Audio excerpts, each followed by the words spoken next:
Welcome to Modern Figures Podcast, hosted by Dr. Jeremy Wasom and Dr. Kyla McMullen, where we're elevating the voices of Black women in computing to inspire the next generation of Black female coders. This podcast exists to highlight the stories of Black women in computing, inspire high schoolers and the young at heart, and to dispel myths and preconceptions about Black women in computing. Kyla and I are from the Institute for African American Mentoring in Computing Sciences, or IMCS. IMCS serves as a national resource for computing students, faculty, and industry professionals, and we are funded by the National Science Foundation. Our goal through this grant is to increase the number of African Americans receiving doctoral degrees in the computing sciences, to promote and engage students in teaching and training opportunities, and to add more diverse researchers into the advanced technology workforce. This podcast is funded by the National Center for Women Information Technology. NCWIT is a nonprofit that convenes, equips, and unites change leader organizations to increase the participation of all women in the field of computing. Yes, thank you to our sponsors. Thank you, sponsors. Yes, so today we have an extra special guest with us here today. We have Dr. Raquell Holmes, who, in my opinion, is a supercomputer scientist who does supercomputer types of things, super person. So I first met her. We both met her. Yeah. Like at Black Compute Her most recently, Tapia, and actually, she has ties to NCWIT, our funder. So she did a workshop there in 2014, From Recognition to Action. What do you do to challenge inequities? And she also runs Customer, which is a conference for artists and scientists from all fields and educators who are advancing how we do STEM, or science, technology, engineering, and mathematics, which I'm sure you would say STEAM, which infuses the arts into that. So welcome. Thank you. It's a pleasure to be here with you both. Exciting. Raquel, we want to start off by figuring out what life was like in the early days as you were growing up. Yeah. So what kind of influenced you as a child to become interested in the sciences? Or did anything interest you? I love that you added that second question. Whether something interested me or not. I always wonder, I'm like, what? Was there science in my early days? And I'm not sure that there was. I think it was, must have been second or third grade, I did get the kind of chemistry set, which I didn't know what to do with. I was like, here's a clear liquid, here's a bee, let me put them together. It was that was it. It was like, what happened? So I was like, they drowned. There were lots of bees. I grew up in... Yeah, there were more back then than there are now. So yes. And I lived in Northern California where we had a lawn, and so we had a lot of little, flowers, lots of bees running around. But I think, I was outside a lot, playing a lot. My mom was a librarian. My dad was a history professor. There was no science interest around us, but I think as I got older, because my mom was a librarian, I got a bunch of kids' books like on relativity. Plus, we're always looking at the stars. I thought I was going to be, an astrophysicist, and I loved reading about math and Archimedes. And I ended up going to a private school because I'm the third child, the youngest, and I figure the youngest actually has the advantage of all the learning that the older siblings get, right? So I got to be considered smart because my sisters forged the way, right? So I was reading really young, so they sent me off to private school, and so I was reading math and about math, and I liked it all, and my mom and my dad, they always encouraged just being curious about things. So I think that was a main thing, was that I could try anything, and they were also like, oh, this is what you do if you want to do that. Yeah. So in school, was it easy for you, or did you have any struggles? Oh, so school was just a breeze. Yes, school was the easy part of life. That was just very true. I didn't have any difficulties in school until maybe high school, and that was the chemistry class, where I'm pretty sure it was the last year this chemistry teacher taught, or it should have been. And it was just so foreign to me as to what was happening in that class. So But yeah, no, school was easy. I didn't have the world's greatest experience in chemistry either, so I can identify. Yeah. Yeah, my chemistry teacher, I still don't know what we learned. We actually kicked a Tootsie Roll bank around the back of the classroom and for one of them, so that was the high end of learning. So. All right, so you decided to go to college. Yeah. Did you major in Biology. Okay. Yeah, actually, so in high school I did decide I was going to be a biologist, and I had taken 3 biology classes in high school. Wow. Yeah. Marine biology? No, and Microbiology? I was like public school in California for my high school, so it wasn't Uh-huh. like we had a whole bunch of resources, and I think only 4% of our school went on to college. Oh, wow. So, but yeah, and it's kind of changed, I think. I'm not sure, but so there's a new tech school in Cotati. My hometown is Cotati. That's where I grew up in California. Where is that like in Yeah. relation to major cities that people might know? Right? Actually, I keep saying I'm putting Cotati on the map. I say Cotati, K-Town. California. Exactly. So it is north of San Francisco on 101, just Okay. south of Santa Okay. Rosa, north of Petaluma, right in Sonoma County. Okay. So Wine country. it is wine country. Nice. Yeah. But so that's where I went to school, and I decided I was going to be a biologist because I liked it. I liked the teachers. They were quirky, they were fun, they were interested and interesting.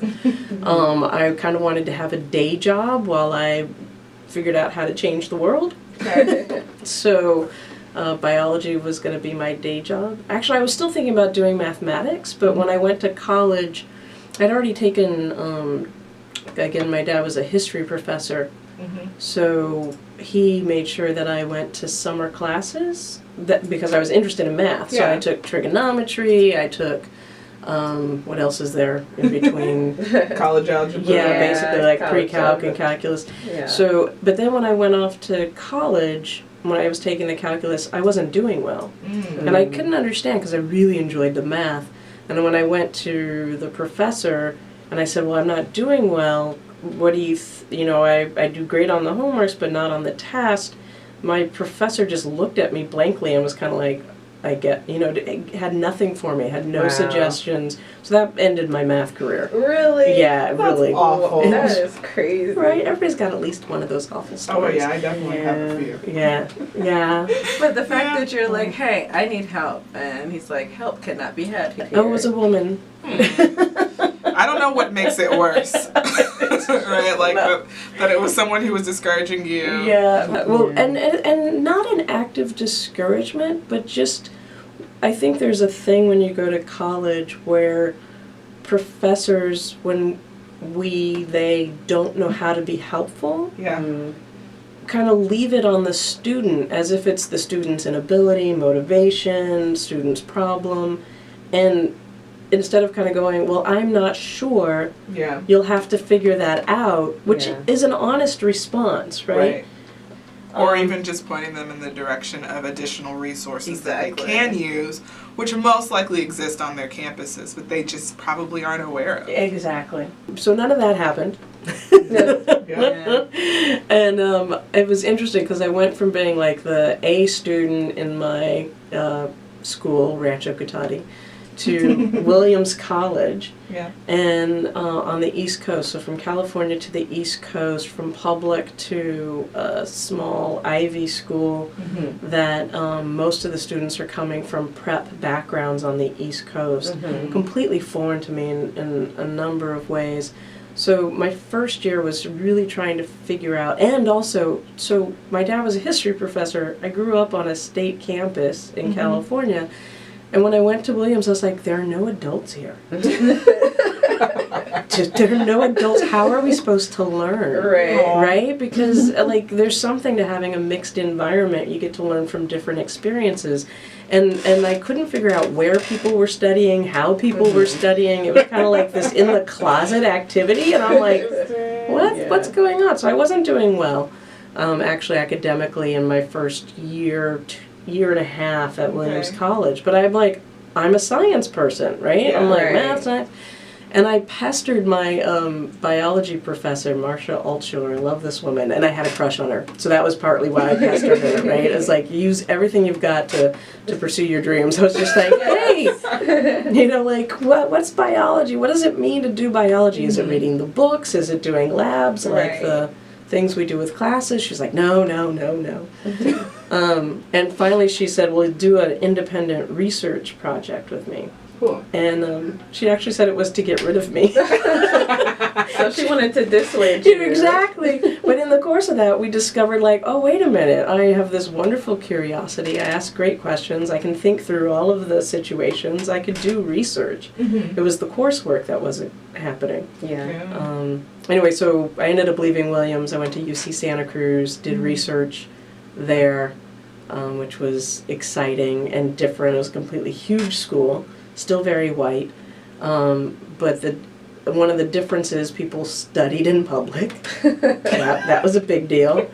And actually we had... Were there adults? When there were adults. Awesome. Yeah. Not as... I mean, there wasn't a whole bunch of them, but you know, like there were a few more at that point. Anybody over 21 was considered a non-traditional student, right? Yeah. So there were more non-traditional students.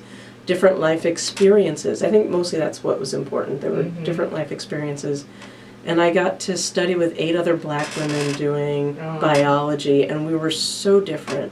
We were from so many different... And so given I grew up in Northern California, biracial, in a school that there weren't many other black students, right? That my experience was different than other black students. And so then being a part of a community that was studying, and we were all different, it kind of went with I get to be black the way that I'm black. Wow. It's so important, and I think people don't talk about that a lot, is we are so different, right? I, here at the University of Florida, came through a program, like a summer bridge program, and got to meet a lot of different students from different backgrounds, and became very close to a bunch of black women. And I was like the affluent one, right? Like my family's not that, we're not affluent really. But in that group. that was the perception, was that like, oh, you came from this privileged background and you don't understand us, but that's okay, because we will teach you. Which was very different from me in high school when I had a similar group, but they weren't willing to let me in. Right. And there's a difference between like being in high school and college, and I think people in college are much more open, and they want you to know them authentically. Yeah. Right. There's so much more like community. Like I didn't even know what Jack and Jill was till grad school. I'm like, they Till went up grad the hill school, and fetch a pill of water. I had no idea. It was like this elite group, you know, that I guess people who are in Or like and the fraternities Lynx. would. I think I knew about Lynx because our president's wife was in it. But, Okay. Yeah, but just I had no clue. But like you said, it brings together people who are on the outside so similar but have such different experiences. Right. I'm glad you defined all those things, because I'm like, I don't know what that is. Don't know what that is. Yeah, and I think we can be uncareful with each other, which you know, like so my dad would have the black students from the college over to our house. And they would come from other parts of California. They may have been from the city. I'm growing up essentially country. And they would speak to me, and then he'd say, "Where are you from?" And I'm like, "You're in my house. Like, what do you mean, where am I from? I'm right here. And I think it's one of the ways that the racism of our society kind of narrows what we're supposed to be. And the real deal is we get to be who we are and pursue a variety of passions, and that come from our experiences as women of color, as black women. So I love that part of both my work, or what it means when we go into computing or any field we want to go into, is express who you are, create our meaning of what it means to be black women in this country. Yeah, I love it. Me too. So you've talked about how you got involved in research. Is that how you ultimately ended up in computing? Yes, I was thinking about this. So my circuitous route, right? Like, so there's a great book by this guy, there's a small tangent, Paulo Freire and Miles Horton, but they do adult education, and the title of it is "You Make the Road by Walking." Right? So the kind of the path to where we are is made by walking. There's not necessarily a path before that. So I went off to Tufts Biomedical. I was doing graduate research. I was studying how eggs develop in the ovary of mice. And to do that, I was using a microscope that uses lasers. And it was from, like lasers and mitochondria, all these things from science fiction, right? Love and fantasy. I'm like, I'm going to play with lasers. I'm going to play with mitochondria. And I did. I've done all that. Yay. Anyway, so use lasers to go to do as light to section through, layer by layer, through an ovary and look at how it's working, and then using a computer to create a 3D rendering of the ovary, so we could actually look at the structure of how cells talk to each other. That's pretty cool. Whoa. Yeah, it was lovely. That's really cool. And I made pretty pictures. I was like, I make pretty pictures. You have them hanging in your home. You know what? Almost. They're on this old thing called a slide, and no, I don't mean a PowerPoint. I mean a Kodachrome film, and so some of them I need to probably get reprinted. Yes. Yeah. But I have, the pictures that I actually developed in the image room. So you would take a picture through a camera, through a microscope, go into the dark room, develop it, have a picture. I have black and white pictures of follicles. Anyway, so the computer, though, the computing part of this was actually, we were using, so again, I'm a cell biologist at this point studying reproduction in mice, but we're using computers to take care of the imaging. Yeah. Right? The Mac was really, this is one of the, it was kind of like we had a PC in the lab for working, writing papers, and a Mac for image processing, and then a silicon graphics computer was being used to do the 3D rendering. And we would always have somebody coming in and changing the code for the rendering of the images. But I was like, I want to do animations. I want to do, this computing things. Computing is like, this is in 1997, 95 to 97. So it was like, I bet I could do that. I want to do something with computing. I want to do something with computing and people and learning. So I was already doing the computing in my PhD. Right, for this making basically movies of ovaries, and I was like, I want to find more like that. Oh wow, That's really cool. It was, and so then after I finished a postdoc, so I finished my PhD, and I'm like, what do I do with my life? And you do more research, and I got to go to Harvard and do more research. At the same time, at that point, my research advisor and I decided that I could do more than work at the bench. Like, that was one of the things I could do, but I could also do other things. So I started looking at, I wanted to do animations. I wanted to do animations about how to do cell biology or reproduction.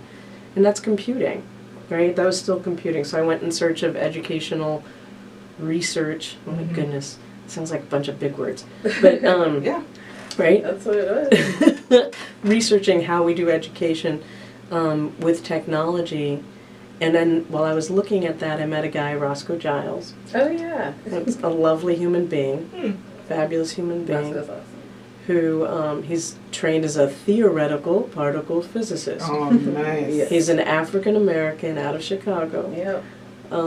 And he said, I want to bring science out of the university to everybody, to people on the streets, and this is the computing. And I'm like, I want to do that. I'm like, I've been organizing talent shows in poor communities, and I'm an activist, and I want to have activism and science together. And so we pretty much became a team, and that's how I really launched into bringing high-performance computing and computing to teachers, to schools, to other scientists. That was my entry point. So what is ImprovScience, and what is that, like, what do you tell people that you do, like, on a day-to-day basis through that? Well, that's interesting. What do I tell people I do, and what do I tell people I do on a day-to-day basis? Those are different things, right? Okay. It's true. when I'm just randomly meeting somebody, like at a cafe, I say that I help scientists play. And then they kind of blink at me. And then and then I say I help them talk to each other and work with one another. And they're like, oh, wow, they really need that. Which for them. I'm always like kind of something like, why do they think that? You know, like, but there's, I mean, I'm not saying they're wrong, but I'm just saying, I wonder. you know, it's kind of like this popular like culture myth of like who we are, and at the same time, you know, ImprovScience is my business. It's a company where I bring improvisational theater, so literally play and performance like the theater, to scientists so that we can learn to see each other as human beings and work better together, because it really is, it's kind of true that if you play with others, you kind of like them better, right? Okay. Like, I mean, just, you could actually just, some people say, well, go out and play soccer. It's like, actually, yeah, you could do that too. Yes. Right? That would be helpful. It's like people playing golf and making business deals, right? Exactly. Same concept, just a different space. It is. And that the improv actually gives us tools, skills. It helps us develop the social muscles, the muscles of listening to others and responding to them. So I was just gonna say, can you explain what improv is? Yeah. So it's so improv, when people think of it, often people think, like, oh, I have to be really funny. You know, like, I just gotta be really, really funny and witty, and then I gotta make things up all by myself. And it's like, no, fortunately that's not what improv is. Improv is when people, in terms of the theater, get on stage together and they create scenes together, but they're unscripted. So they don't know what's going to happen. But what they do is they listen really intently to the person in front of them, and they respond to whatever that person said, and then that person responds to what the other person says, and then and so on. Exactly. And from there appears what seems magical, which is this scene, and you're like, well, how it makes sense. Like, it somehow has coherence. It like, and it's because they're really building with what each person says. It's like brick upon brick. There's a thing that says, bring a brick, not a cathedral. Right? So when you're creating, you know, collaborating with others, you know, you're like, hey, let's go do something together. And the other person's like, okay, great. Now we're going to go to the movies, we're going to go have dinner, and then we're going to go to, and you're like, wait a minute, don't I get a say? Yeah. That is your cathedral. Yeah, that's their cathedral. Exactly. Yeah, so I know, like, improv is usually something that people who are in theater have the opportunity to do, to kind of learn how to relate to the other people on the stage. Exactly. And so if you are in a situation where you've got a structure, a play, a musical, whatever it is that you're planning on performing for an audience, you have to first know how the other people in your ensemble work. Yeah. Right? Yes. And so it gives you an opportunity to see how you might perform. Like, I might do something differently than you, but Completely. Yeah. it'll feel more natural if I can anticipate what you might do, or if I can react to what you might do in a very natural way. Right. And I think it's so funny because given ImprovScience and the Alan Alda Center got created about the same times, and I'm kind of like, I'm the black lesbian side of Alan Alda's center. But he wrote a book, and in that he's kind of like, people say, and also was on a podcast where it was like, well, the improv is being able to create the scene or react. I was like, it's the relational. It's what you said. It's being able to respond to the human being in front of you and letting whatever that is impact you. And that's why it's like, I don't like watching improv theater. It's like, yeah. But being in it and experiencing the tension of like, oh my God, what's going to happen next? Like, it's so about the people. And I think one of the challenges in the sciences, it doesn't matter what science you're in, and technology, is we can be so focused on the product that we miss that we're doing it with other people. And it's like, the joy is like, oh, I created this for people, with people. Oh, I'm excited with another human being. This is awesome. So I get to have the joy of helping us in the sciences have our humanity. Right. So, is your background at all related to or tied to theater? Not really. I mean, yes, when I was in, my miniature creds in school were like, I went to a private Christian school, so I was in the Christmas play, and I sang 365 Days of Christmas. In high school, I was in the church choir for like a summer, and end credits. Okay. Right? Okay. So I learned performance from doing, like I was saying, grassroots organizing, community organizing. I worked on Lenora Fulani's 1992 presidential campaign, African American woman, wow. first black woman, first independent to be on the ballot in all 50 states in America. I worked on her 92 campaign. And then also producing talent shows in Roxbury, Dorchester of Boston, so poor inner city. And those, it was like, I stood on street corners and said, hi, take a minute for democracy. Hi, take a minute for youth development. And it's like, and you know, when you're standing on a street corner talking to people walking by and acting like you don't exist, you pretty much feel like this. Oh my God, will you please talk to me? Someone please. Right? And that's how you feel, but you don't do that. You actually have to go like, hi. Yeah. It's a performance. It is. You That's smile. true. You're like, welcome to my stage. Yeah. So that's how I really learned performance as part of social change, and also performance as how we grow and develop. So if I'm growing, it means I'm going to start doing things I don't know how to do. Yeah. Right? When you're on stage, you get asked to do things you don't know how to do. Yeah, Kyla and I are both kind of performance people, right? So she's a dancer, and that's like her life. And then I grew up on a stage, like singing, dancing, acting. Right. It was just an everyday thing for me. But I had trouble with improv, right? Because even though I had been like trained, gone to acting classes, I was in operas at the like Orlando Opera Company. You know, like I had been on stage with these big people. Yes. But improv requires a part of you that I wasn't willing to let go of, right? And I'm a very like rigid and you know, like rehearse it. Yeah, like it's not something that you can prepare for necessarily. It's kind of like you gotta be free, and you gotta allow the experience to happen. And I wasn't really okay You weren't with comfortable that. with letting the reins go. Yeah, and, like the control piece of me was like, improv is not it's not what I want to do. Everything we stand for. But there's a vulnerability. That's not. Right? I mean, it's just I'm wearing a shirt that It says not a hugger. Awesome. Yes, exactly. That's perfect. And I think it's interesting because there isn't like, so when I'm working with scientists in particular, we're going through exercises. We're going through particular games, and there is an environment that's needed in order to take risks with others. And I think in performance, there's a, like, I have this wonderful actor, Byron. Byron is part of teaching at Northwestern, teaching improv to engineers. He's like, it's my work. Yeah. Right? And so in all work environments, there's levels of competition, of, you know, not feeling supported, of feeling isolated. Those are hard environments to improvise in.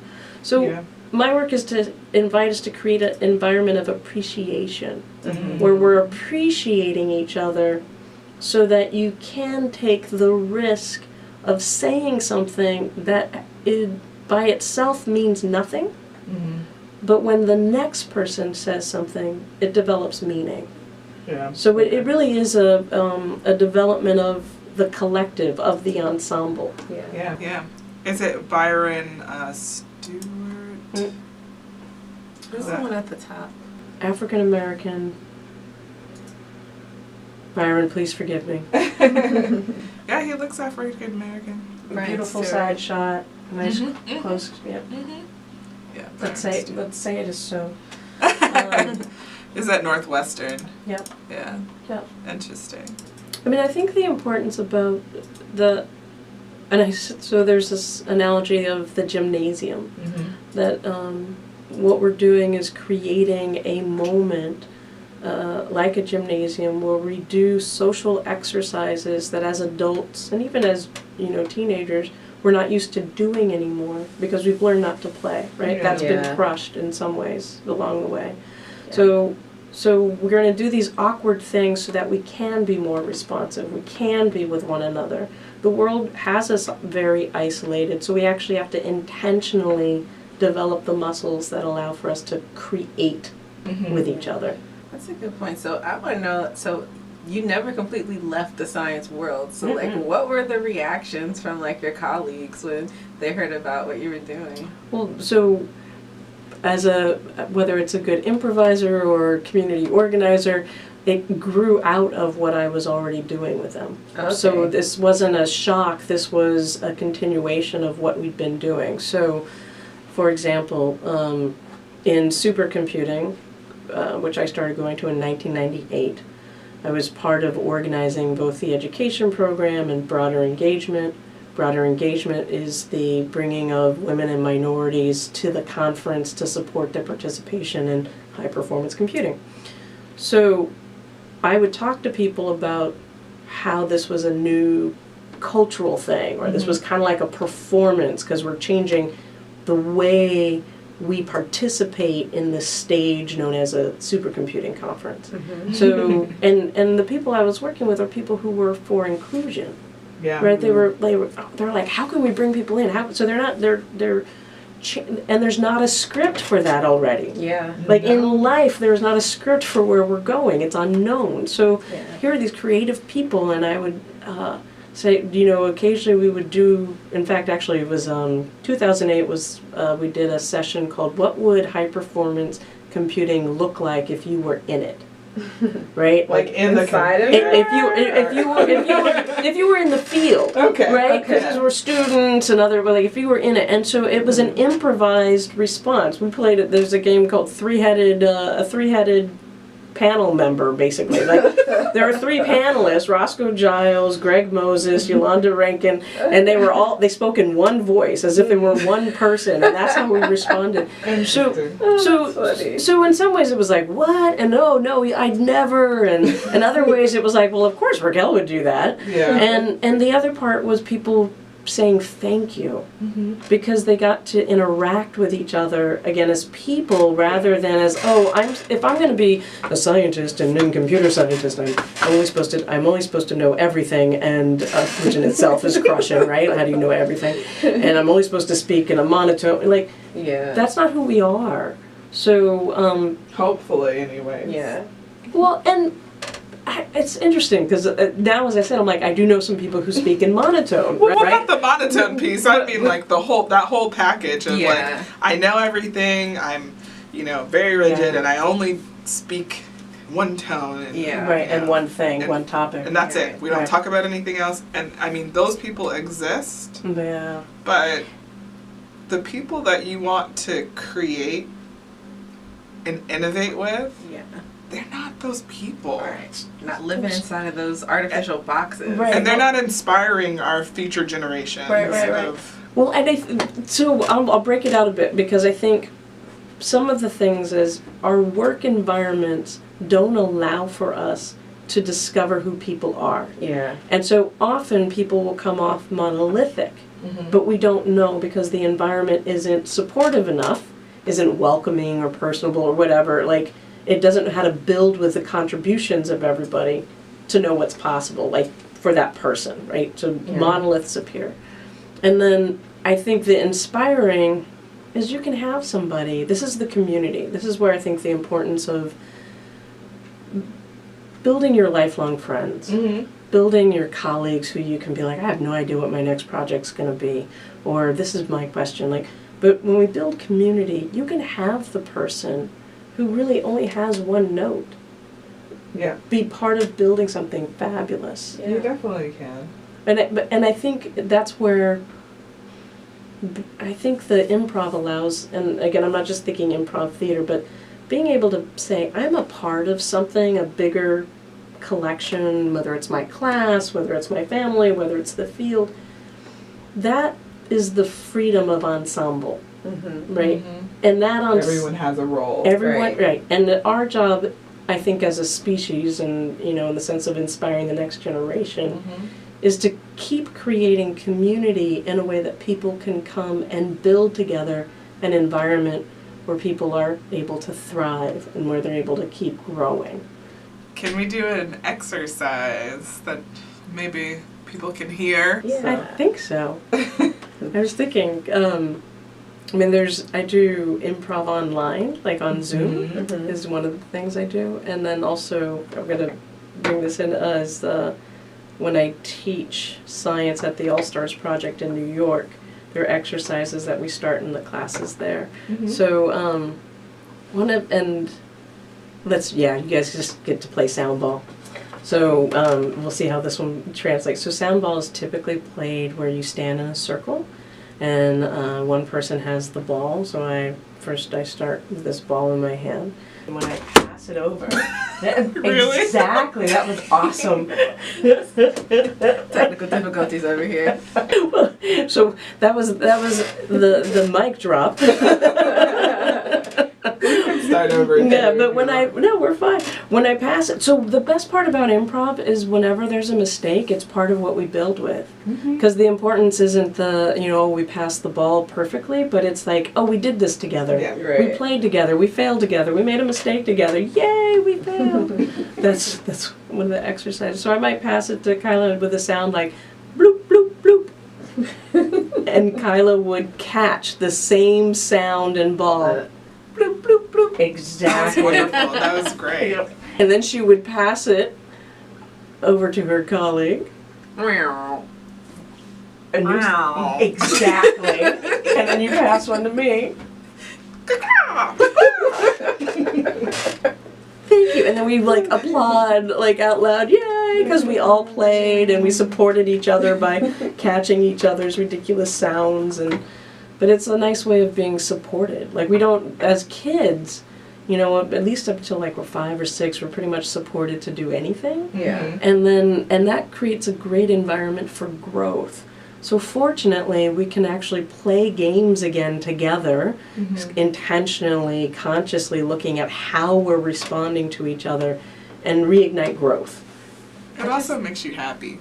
It makes me think back about being Yes! It makes me think about being a little kid and not having any worry in the world if you can play pretend for 19 hours and never grow weary of it. Exactly! Just make some strange noises. Yep. I mean, imagine that though, actually, in creating your work ensemble, and so people, I don't want to use the word too loosely, because when I mean ensemble, I mean people who are literally listening to each other. It's pitch perfect in tune, right? And it's in tune, that kind of ensemble. And being able to do that when you go to work. Yeah. Why not shoot for that? That's pretty cool. I'm all about it. That's So that means we have to invite Raquel back to help us in the computer science Yes. department. Absolutely. Completely. Absolutely. Wow. So can you tell us a bit about your conference, Customer? Customer.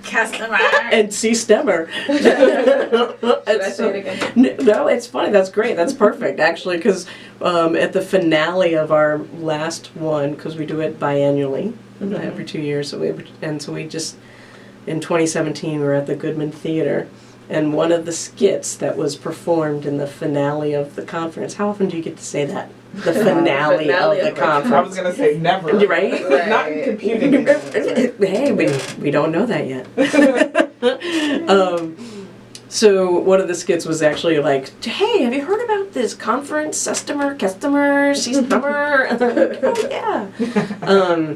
So I got a grant in 2011 called for Improvisational Theater for Computing Scientists, and it was a research grant for a year and a half to do improv workshops to see how that impacted our creativity in the computing scientists. Phenomenal. Phenomenal. I love it. Yeah. Yay! What do you love about it? Everything. Everything. The fact that one, it was awarded, right? Because I feel like in my mind, I think scientists don't get the value of some aspects of the humanities and the arts. Yeah. I mean, we literally have arguments about whether it should be STEM or STEAM, Right. and what the implications of that are. Right. And to get funding to be able to do something like that, Right. it's marvelous. That is Yeah. marvelous. Yeah. Definitely. So as I was doing the work, I was meeting other individuals at different locations who saw the value of arts, performance, humanities in STEM. And that they were interested, whether it was in how they did their classrooms as a group or as a community, Yeah. how they integrated dance into biology curriculum, ethno-mathematics, right, looking at braids and the mathematics of that. I love it, I love it. And I was like, Yeah. these people, I go to this conference called Performing the World that invites performance activists together, and they all have different understandings of performance. I'm like, hey, I'm meeting these people in STEM, let's all get together, right? So I used the last bits of that grant to hold a meeting that inviting everybody to come talk about what they do to other people, and it didn't have to be finished. It just had to be something like, I'm doing this creative work and I want your thoughts on it. And we did that in the winter of 2012 in Connecticut. Oh. And 40 people came, and it was, Wow. which was great. It was free for them to come. And then they said, so when we do this next year? And I was like, what? What? And then I asked them, well, if we're doing it again, we have to do it ourselves. So then 3 years later, we did it again, and people paid to come. They paid their own ways, and they volunteered their time, and they organized this event where they felt like they got to be, and they get to be, their whole selves. They're not trying to put one side like, oh wait, I like theater and I like biology, I can't talk about one. Like, no, I get to talk about them both. I'm interested in inclusion and how we show up in the classroom. You get to talk about that there. I'm interested in how scholars are independent scholars or working in that you get to talk about that there.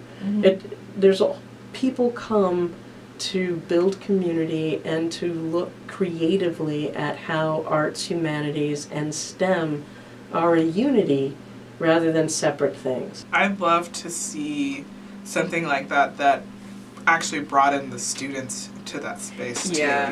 and like engaged them in opportunities to learn about STEM, STEAM, whatever you want to call it.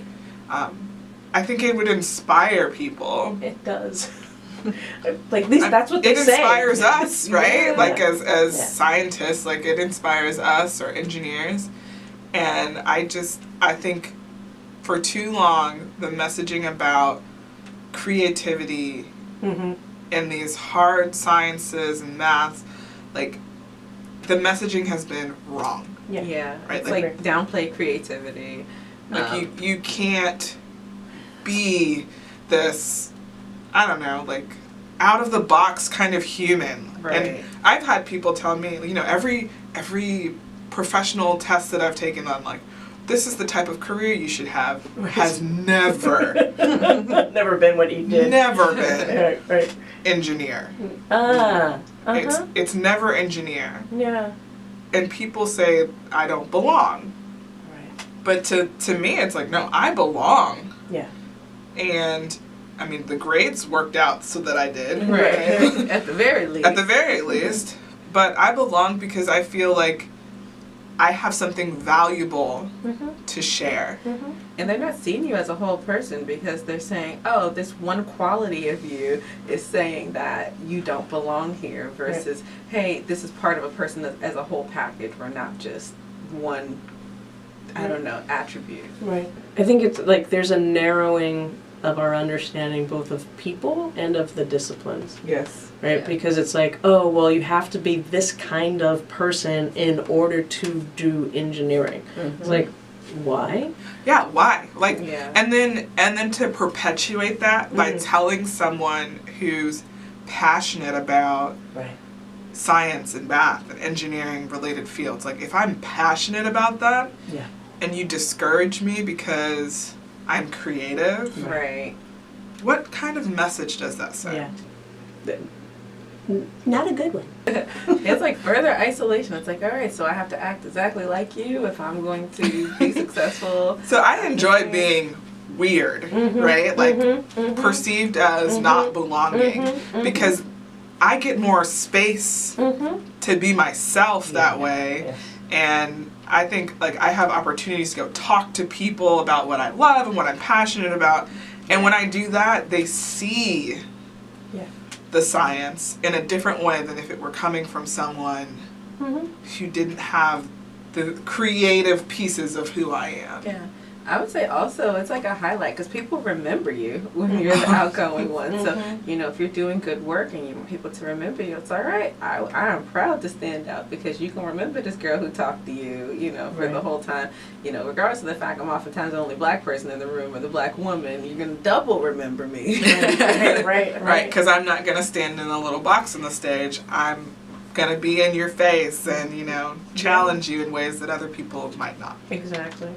Yeah, I think for me it's a big part of, I wonder if this resonates with you, but I talk about being out about what you're passionate about, letting people see that, like there's a way that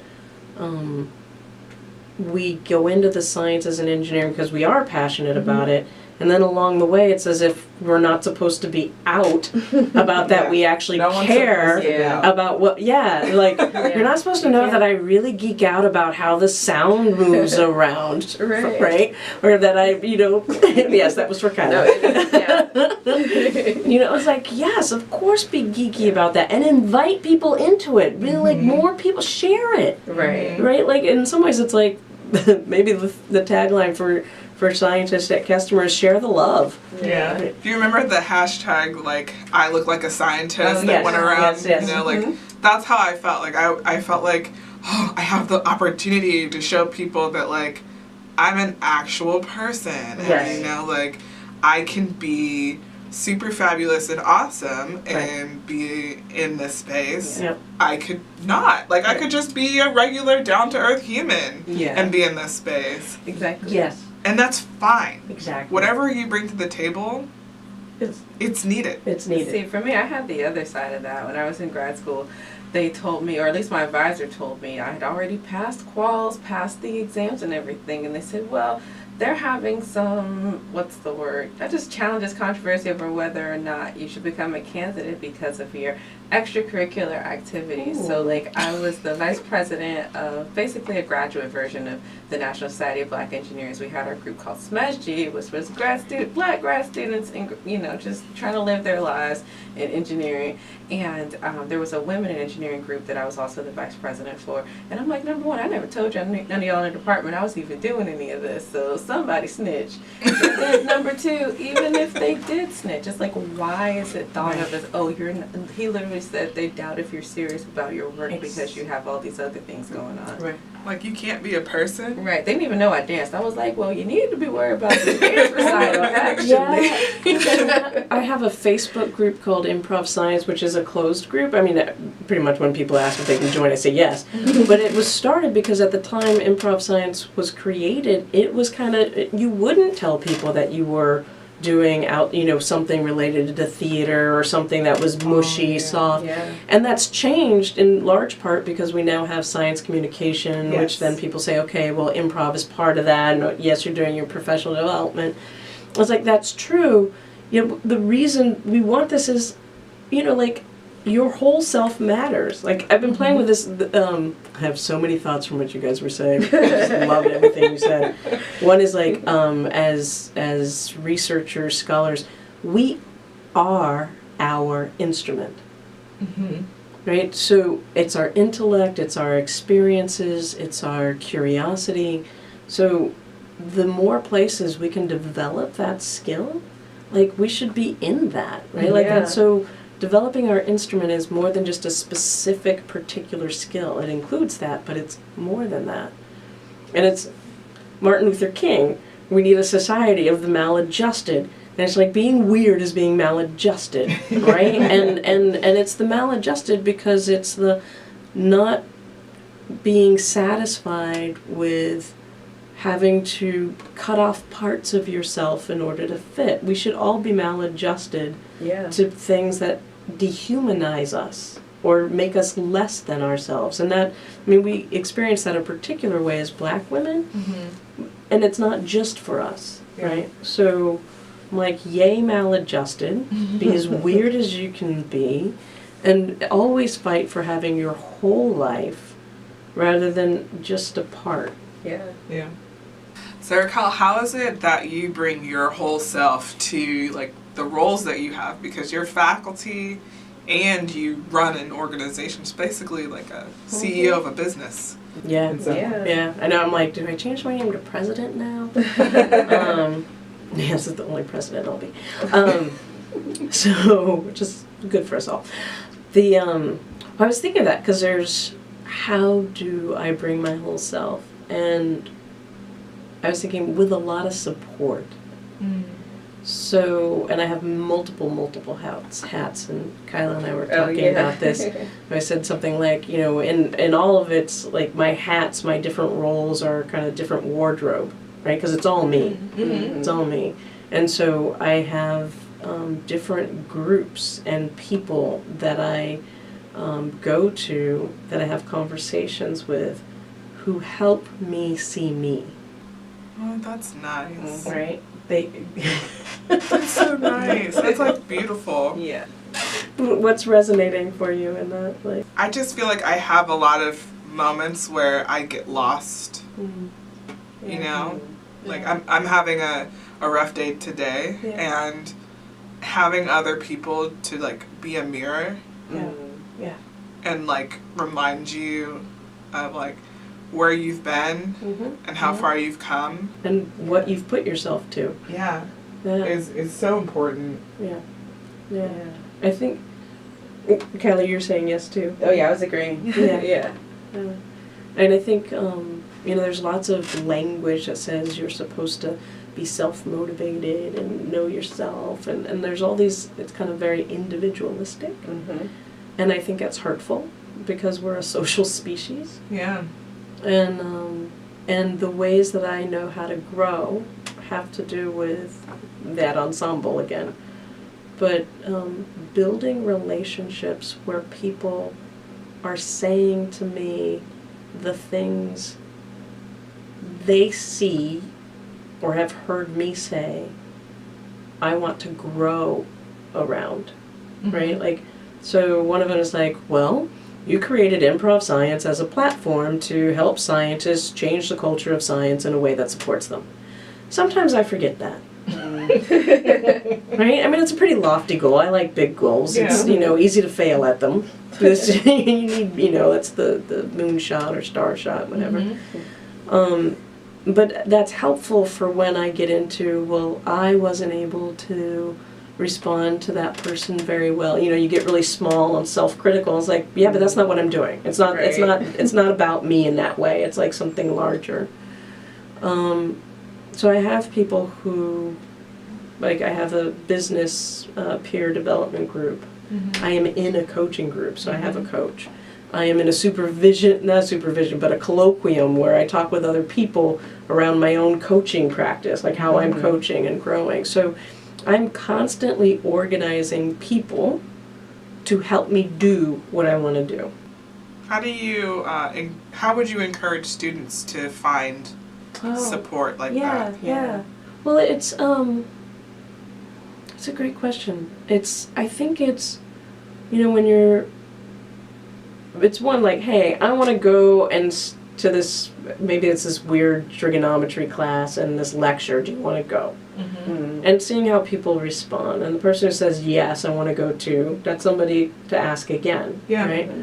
When the person who says, when you're like, hey, do you know how to answer this problem? Like, no, I don't know, but I think so-and-so does, and we could go ask them. That's somebody who's working with you, right? So you're constantly, and when you're going like, oh, I'm really, you know, I don't know how to do this, I'm really bad at it, and I should just quit, and the other person's like, well, you signed up for a reason. Why did you sign up? Not because they're challenging you on why you signed up, but because they're like, well, actually, they are challenging you. It's a good challenge. It's like, hey, you did this for something. What was that reason? Right. And then in that conversation, you're like, oh, yeah, I remember why I did this.